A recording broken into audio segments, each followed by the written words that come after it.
Hello everyone, welcome back to another compilation of mini album reviews. We've got 8 albums to talk about today, ranging quite a bit in terms of quality in my opinion. And let me just say right off the bat, this is probably the last mini review video that I'm going to make for a while. Might even be the last one for 2025. I hope that's not the case, but I do plan on taking a bit of a break from these, and I'll explain why at the end of this video. But for now, I have 8 albums to talk about. Just keep in mind, as always, these are all just my personal opinions on these albums. And I especially want to say that here because, yeah, there's going to be some very negative reviews in this video. But anyway, we'll start things off on a at least somewhat more positive note with... So Biffy Clyro are a band I've heard about quite a bit, and I'll admit I don't have much experience listening to them. I've heard some of their music before this and mostly liked it, but I just haven't really been totally blown away by any of it. That being said, I know they have a lot of albums, and the vast majority I don't even think I've heard anything from, so I'm not just gonna say that this band just isn't for me when I barely have any experience listening to them. Now, unfortunately, this new album hasn't really done much to totally pull me in to where I'm rushing to check out their other albums, but that's not to say there isn't quality here, because I actually really like a lot of the melodies, the band sounds really locked in with each other musically, the drumming really fits with each unique song, and the guitars bring a lot of power that is accentuated by the huge hooks, a lot of which may end up quite memorable. It's just a shame that the mixing completely washes out some of the most important music elements, including the vocals often being way too buried. And it doesn't help that Simon Neil's vocals aren't always my cup of tea, even though in certain moments he can really shine on this album. It's just that a lot of the time it feels like he's trying too hard and it's distracting from the admittedly solid instrumentation. Reminds me a little bit of how Vessel can otherwise ruin decent Sleep Token songs. That's not a comparison you want to hear from me. But all that being said, I like a lot of the writing and the unique ways in which he describes things, including a lot of clever metaphors and some interesting ways the songs connect, like the back-to-back of friendshipping and What Was Me, Wow Was You. And the best hooks do stand out here on songs like Dearest, Amygdala, What Was Me, Wow Was You, and A Little Love. So I guess it's a 7 out of 10 for me. I think it's good, but not great. If you're into prog rock, though, I think it's at least worth a shot. You might get something out of it. But I do think it's probably not really an essential listen, and you might find yourself underwhelmed. Just letting you know in advance. So I often hear that apparently Jacob Collier is some absolutely amazing musical genius who has a level of talent and or skill unlike anyone else. I'm not really sure. It's something like that. And you know what? Technically speaking, all of that is probably true. Again, based on everything I've heard. But I don't personally understand music in the ways that serious musicians do, so I don't really know what it is that makes Jacob Collier such a special musician according to so many people. You can tell me in the comments if you like. But I just want to make it clear, I'm not denying that he is, because he probably is, I don't know, but I'm just saying I don't have that level of knowledge to understand. What I do know, however, is that this album just is not clicking for me. And honestly, after 4 listens all the way through, I mostly just hear a bland acoustic folk album without much substance. I'm sorry, that's what I hear. I'm not saying that's all it is, but that's all I personally hear in it. So, look, I'm not going to go really all that in-depth on this album, especially considering I mostly half-assed my listening process because I've just been so busy with schoolwork and other stuff in my personal life. Same thing goes for a lot of the reviews in this video, honestly. And yeah, I've had to multitask a lot when listening to albums, including this one. But I could also tell pretty early on that this album just isn't for me, so I don't think going more in-depth would have really changed much other than giving me more to say in my review. And I've accepted for a while now that my reviews are not really much more than a personal journal for me, which I just happen to publish for the world to see. Which means I don't really feel any obligation to be professional or in any way objective or in-depth with my reviews. So when I tell you that I just hear a bland acoustic folk album without much substance, that's what I hear. Now, this album is largely made up of covers, a lot of which are songs I'm unfamiliar with, and because there's so many of them and because of my time crunch, I decided to skip over listening to the originals. Usually when I'm listening to an album that has a cover, and I know that it's a cover, I'll check out the original first, but because there's so many of them here, I just decided to skip it. I am, of course, familiar, though, with Norwegian Wood, a song by the Beatles that I didn't really like anyway, And Jacob Collier is not making it any better, with all the awkward melodic phrasing in the vocals and guitar, and really even less substance than the original. But okay, I do like some of the poetry on Where Did My Apple Fall, which is an original of Jacob's, and the guitars have some haunting moments on that track too. The following sweet melody is kinda nice too, with the impressive guitar playing, and I think the best song in the whole album is the closer, Something Heavy, another original which feels like a fitting closer, most likely talking about a breakup or at least something that the narrator needs to say goodbye to. But it's very difficult, and I think that shines through in the beautiful singing. But alright, let's be honest, these are not songs that I'm personally going to remember in a couple weeks' time. Even now, they're mostly just pretty moments on an otherwise boring album, which again, might have more substance than I'm giving it credit for. But when I say that it's boring, I mean to me it's boring. I think I've made that clear at this point.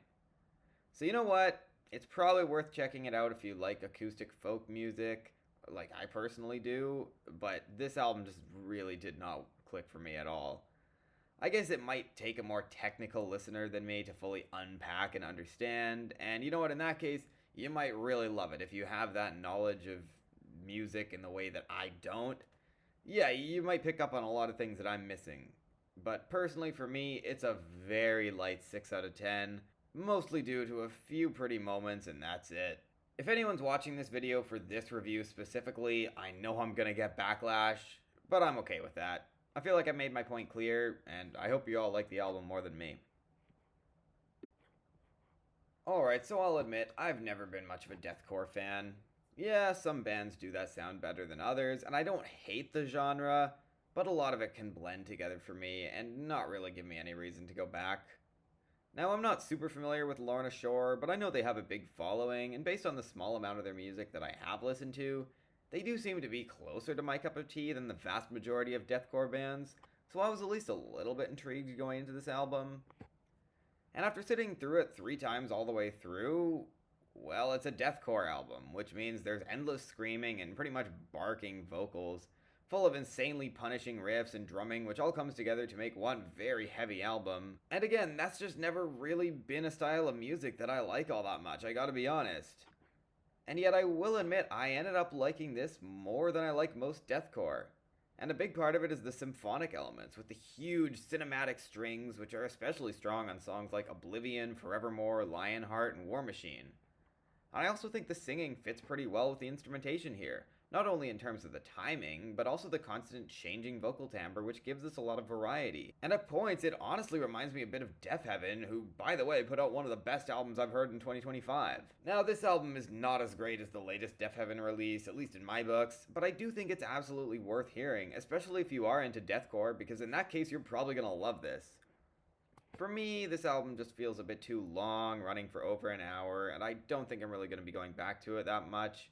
Again, it's just not really my genre, even though I can admire and respect the quality that's here. I just don't personally think I'm going to be remembering these individual songs all that much. But on that note, I do want to talk a bit about the lyrics, which cover a variety of topics, including feeling like you're slowly sinking into a worse and worse place, the ways humans forget the negative impacts we may be having on future generations living on this planet, and most importantly, coming together to support each other and work together in a world full of hate and separation.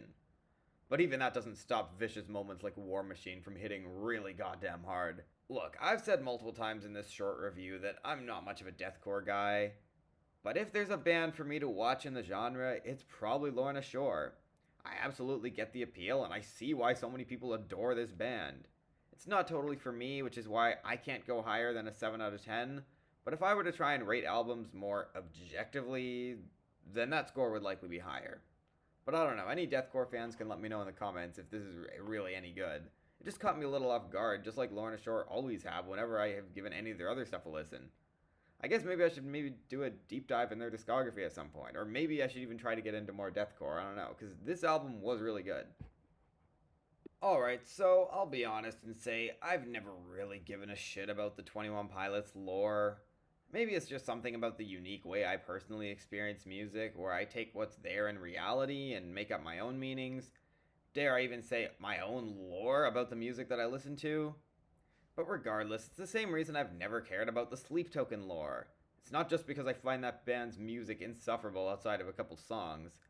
And I could even draw a comparison to that Underscores album that came out in 2023, which I reviewed on my blog. God, it's been a while since I've heard that album. I genuinely wonder how it's held up.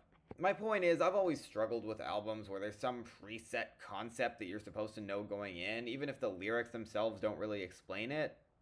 Note that I said struggled with rather than dismissed, because there are some bands who are better at doing that than others. Godspeed You Black Emperor come to mind, even though I've never really been a big fan of that band either. But look, you can all have fun with the lore, or if you find emotional resonance in it, that's great. But to me, I've just looked at 21 Pilots music like any other band. And I did revisit Blurryface and the rest of their albums released since then to prepare for this review. I've been in a time crunch and I'm very busy in real life, so I decided to skip over their early albums, especially because I don't really remember liking their early music that much, from what I have heard of it. Anyways, I could get into my weird opinions on that 4-album run of Blurryface, Trench, Scaled and Icy, and Clancy, where I personally think Trench is the worst of the 4 and Blurryface is the best and is damn near great. But actually, this new album surprised me quite a bit. I don't know, I just had a weird feeling going into a new 21 Pilots album in 2025, but I actually ended up liking this way better than I expected. Now, this is going to come with an asterisk that this is certainly not for everyone. And I should let you all know that I actually mostly enjoyed Scaled and Icy as an album. Yeah, Bounce Man was a really weird misstep of a song that I don't think worked at all, but otherwise I will happily embrace the weirder moments on that album. And yeah, there are some kind of similar moments on this album, which is why I'm a bit surprised to see how positive the reviews for this album are, at least compared to Scaled and Icy. But I also think it's justified, and the first thing I want to mention is the emotional appeal of the sound of the record alone. I don't know, maybe it's just nostalgia that I have for this time of year, but there were quite a few moments that really made me feel something that's hard to describe, just from the way it sounds alone. The opening track City Walls is a prime example. There's just this sense of darkness in the soundscape of this song, the eeriness of the drum timbre, the haunting vocal melodies, and just a lingering sense of dread from the production, all supported by that excellent bass line which feels like the foundation of all the emotions this song evokes. Or there's also Garbage, with its weirdly hopeful sound despite a similar production style that tells you something's wrong. Or Tyler's great vocal performances on songs like Drum Show and Cottonwood, the latter of which has some absolutely haunting piano and synths. But 21 Pilots are also great at writing bright melodies, which are complemented with production and instrumentation that make total bops. A great example being the penultimate track Tally, which has some great shuffling drums, great synth melodies, and a feeling of release that not a lot of songs can really capture as well as this one.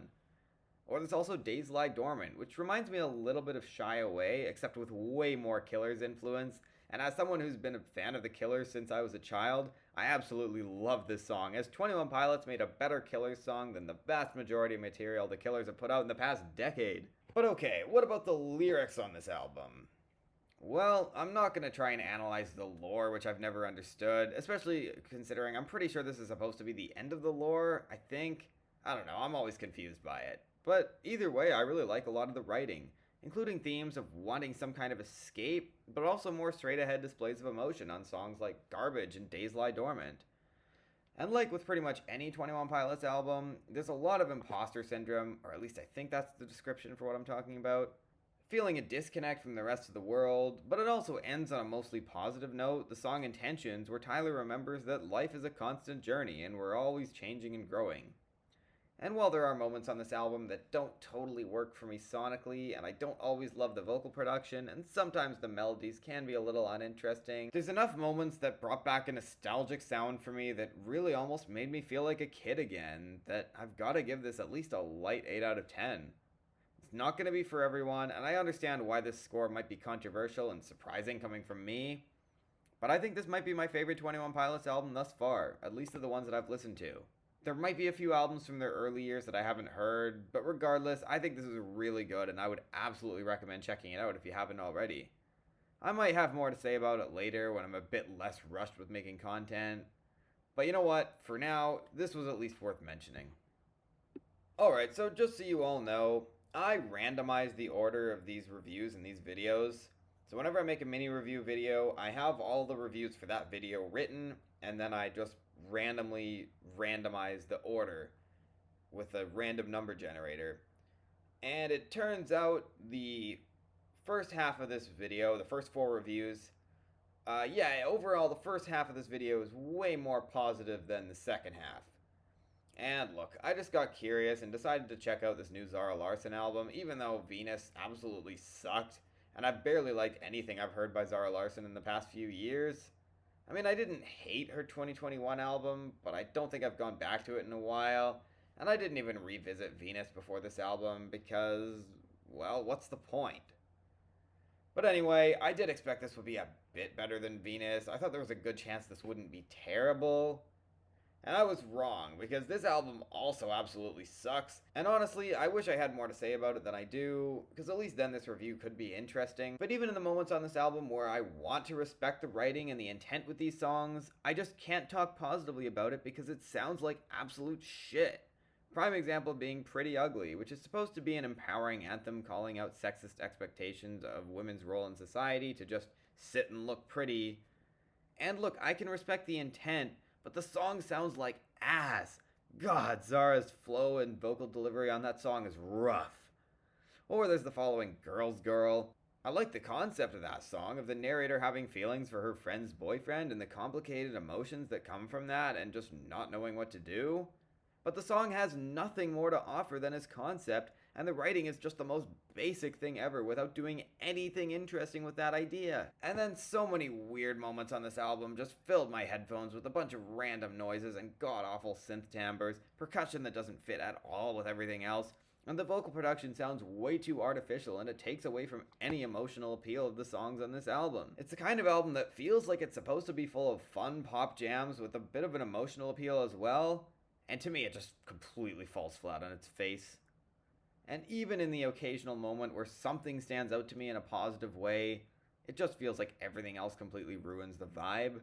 For example, the admittedly nice touch of accordion on Eurosummer, which is completely distracted by that headache-inducing percussion that never fucking stops, and for some reason this huge bass boost which wasn't necessary at all. So you know what? I'm just gonna go ahead and say it.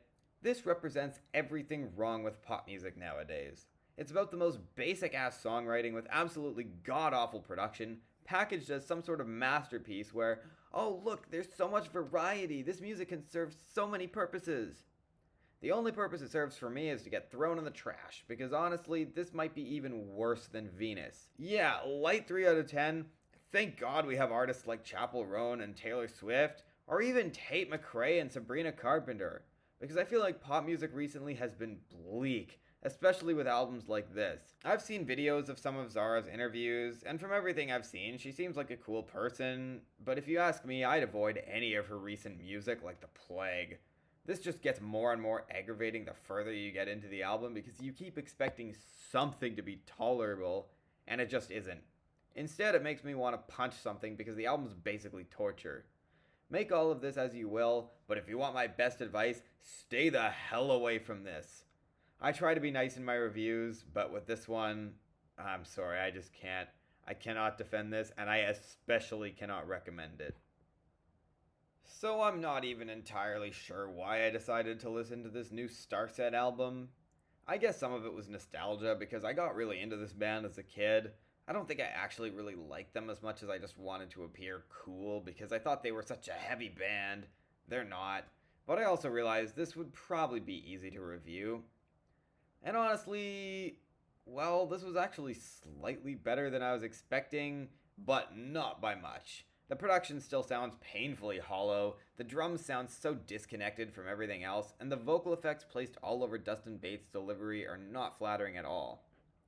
Really, the only reason I would call this somewhat of a pleasant surprise is because it's just not as insufferable as I thought it would be. But even then, this is nearly an hour long, and even the best moments, such as the title track, are really just okay at the end of the day. I don't know, it's always felt to me like Starset are presenting their music to seem like more than it actually is. And while I once again don't think this is awful, there's just nothing really interesting about it to me, aside from the occasional pretty good melody. And I guess I do like Dustin's vocals, it's just that they sound way too processed.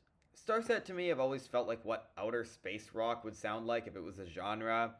And while in concept that sounds pretty cool, look past the surface and we're getting yet another hard rock band who thinks their music goes way harder than it actually does.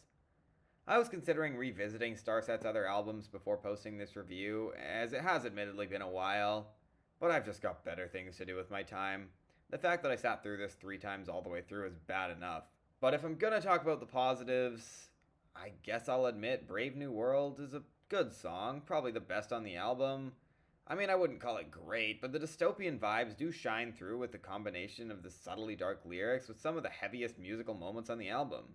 It reminds me of the occasional moment when Sleep Token actually go really hard in small passages of their long, tedious pop metal albums, which are not at all up my alley.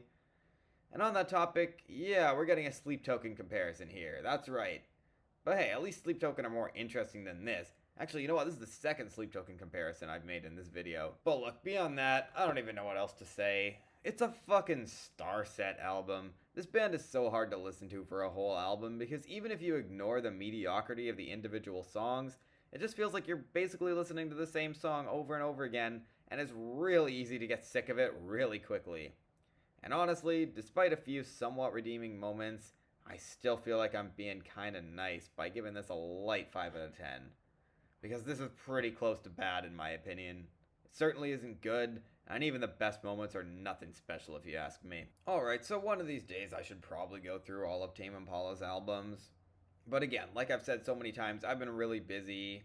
And also, from most of what I've heard from this one-man band, it doesn't really seem up my alley, I'm not gonna lie. I am fairly familiar with the project's 2015 album Currents, which I like but don't really love, and I think it's wildly overrated.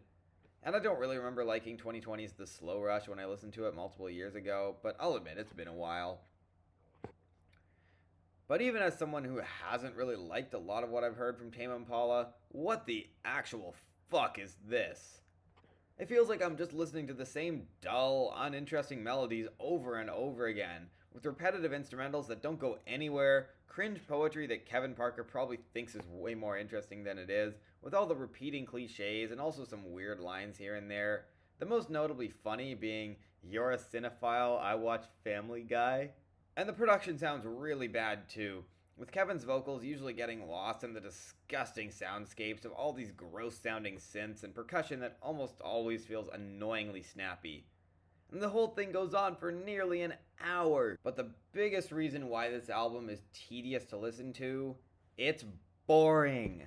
And I don't mean boring in the sense that it's just not particularly interesting and is okay as background music.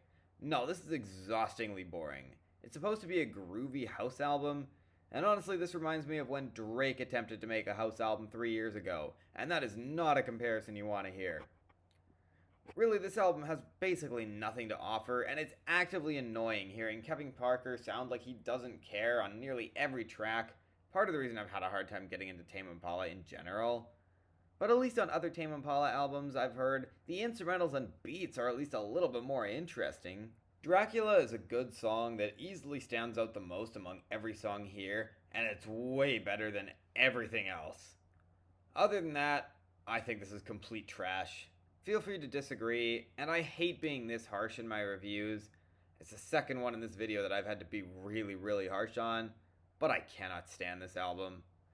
3 out of 10 for me. I want to say it's a strong 3 out of 10, but I think that would be overrating it, to be honest. Yeah, I didn't expect this to be great, but holy fuck, I was not expecting this. I know this review wasn't very in-depth, and I could have tried to explain more about the individual tracks. There were a few in particular which were especially tedious, but for the most part, they all basically sound the same to me, so I'm not even gonna bother. I'll just highly advise you skip over this album and don't give it the time of day that I personally don't think it deserves. But hey, you do you, I guess. This is the sophomore studio album from Maggie Lindemann, whose debut Sucker Punch got some traction 3 years ago, and it's one of my many early blog reviews that I regret, not as much for my opinion on the album as a whole, but the ways my music tastes have changed since then remind me how different my feelings on a lot of the individual songs are now than at the time, with some tracks on that album growing on me and some shrinking considerably. But revisiting that album in preparation for this review, I actually was kind of surprised how little I ended up liking it. That album ends with a great song called Cages, which I guess just makes me forget how mediocre the album is, with lots of cliche writing, some questionable production choices, and a lack of personality throughout most of the album.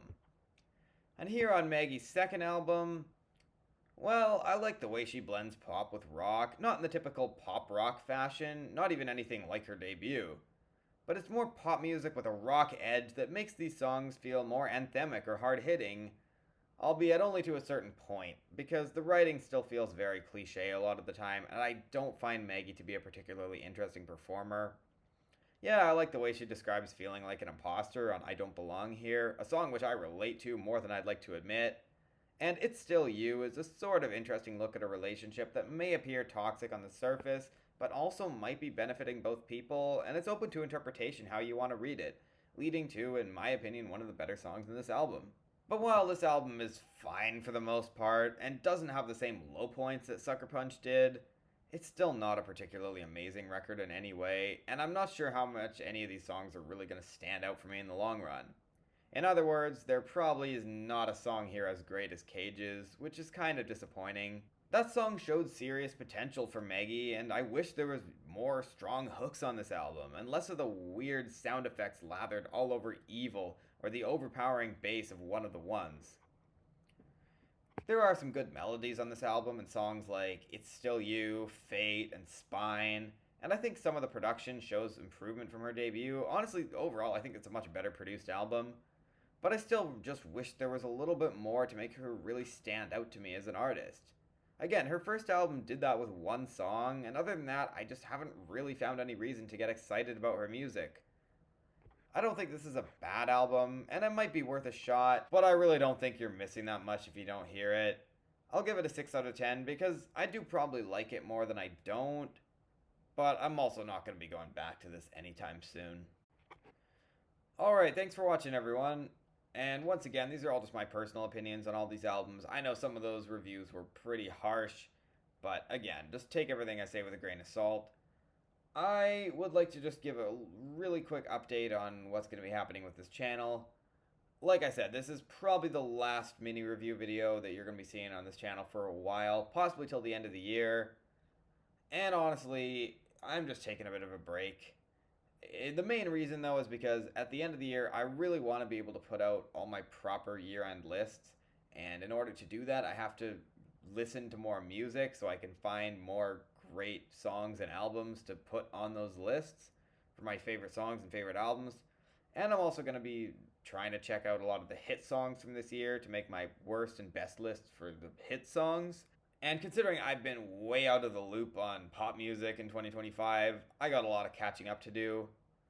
I also have a few other projects that I want to work on. There's a few individual album reviews I've been hoping to make, including a throwback review, which is something I haven't done in a while, as well as a few other projects, which I don't know when they're going to be posted, but I'm hoping to get all of these out sometime fairly soon.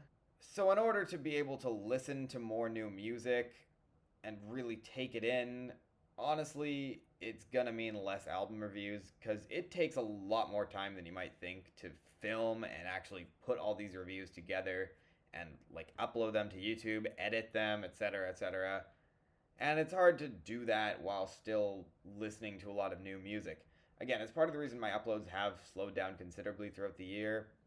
My goal for 2026 is the same as my goal for every year with these videos and, in the past with my blog.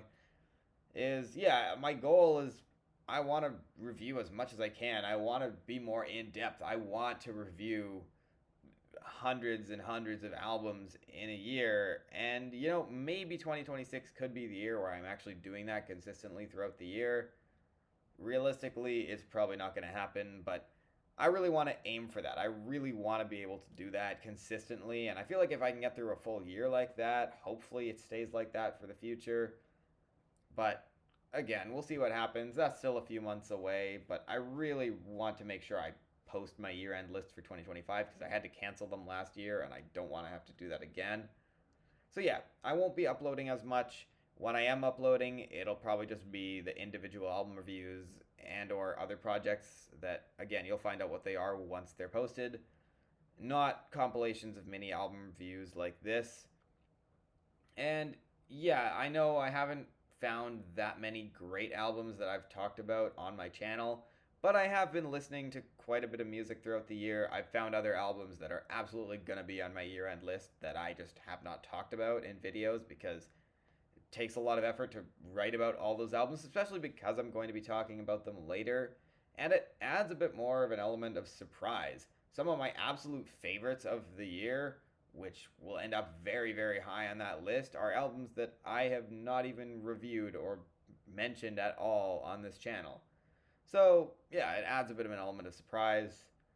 I'm hoping for next year that I can review like as many albums as I can and talk about the really amazing albums at the time and then see how my opinions on them evolve as the months go by toward the end of 2026. But again, that's still a few months away. Just wanted to say that's going to be my goal for next year. If I can get like a better work schedule, a better school schedule, and just, everything like that, and maybe just a bit more motivation to do this, then yeah, I'm really hoping I can get way more reviews out and, maybe be a bit more in depth with some of them. But again, we'll have to see what happens.